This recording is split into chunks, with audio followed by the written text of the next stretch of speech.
now, your forecast from Fox 56 News, the weather authority. Happy Sunday night to you. I'm meteorologist Brian James. For the week ahead, we still have some chances for some showers and thunderstorms around. Temperature-wise, we are going to warm things up a little bit. A cool start to the week, though, and you can see overnight tonight, we're really not going to move much, going from the upper 60s back to the mid 60s tomorrow morning and then starting to climb through the low 70s 11 a.m. Keeping the clouds fairly thick for most of the day tomorrow, overnight tonight into tomorrow. There's still going to be at least a low chance for a few isolated showers as we go through the afternoon hours tomorrow, but overall the coverage will be pretty sparse. Not a whole lot of us will see showers and thunderstorms around. So we have had a few stray showers, some scattered clouds around. The area of low pressure lifting off toward the north and east, and the main axis of moisture is farther east as well. And you can see quite a bit more shower thunderstorm activity from the Carolinas up through parts of the Delmarva area, Pennsylvania into New York. Pretty far to the east, but there is still some residual moisture. The actual area of low pressure is going to drop down to the south into the southeastern U.S. and then lift back to the north. With that in mind, it means that we will at least have a chance for a few showers and storms. You can see it dropping to the south as we head through the day tomorrow.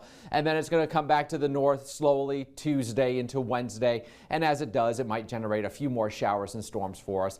For the most part, ridge of high pressure starts to move back in. That's going to allow temperatures to warm back up as that upper level low Wednesday to Thursday finally starts to lift off toward the east and northeast. But we'll keep at least an isolated to widely scattered shower thunderstorm chance in the forecast for most of the week ahead. Wednesday, Friday, Saturday have a little bit better chance, but even then we're not talking about huge rain chances, but a few of us will see some showers and thunderstorms this week. Temperature wise, I mentioned that things are going to start to warm back up, upper 70s to start the week as the coolest day, and then we're back to mid to upper 80s by the end of the weekend.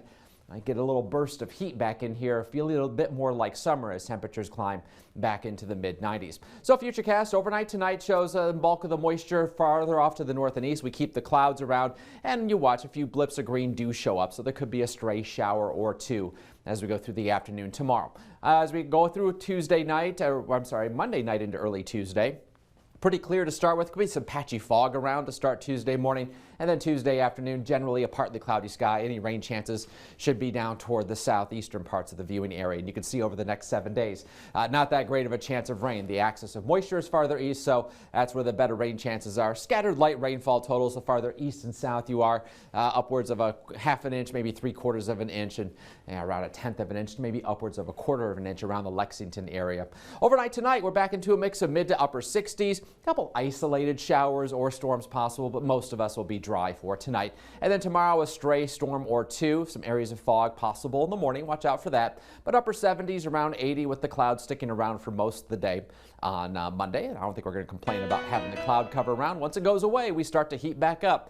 Mid 80s, upper 80s as we head through most of the week ahead. A couple low rain chances. It looks like it's going to get hot by the end of next weekend.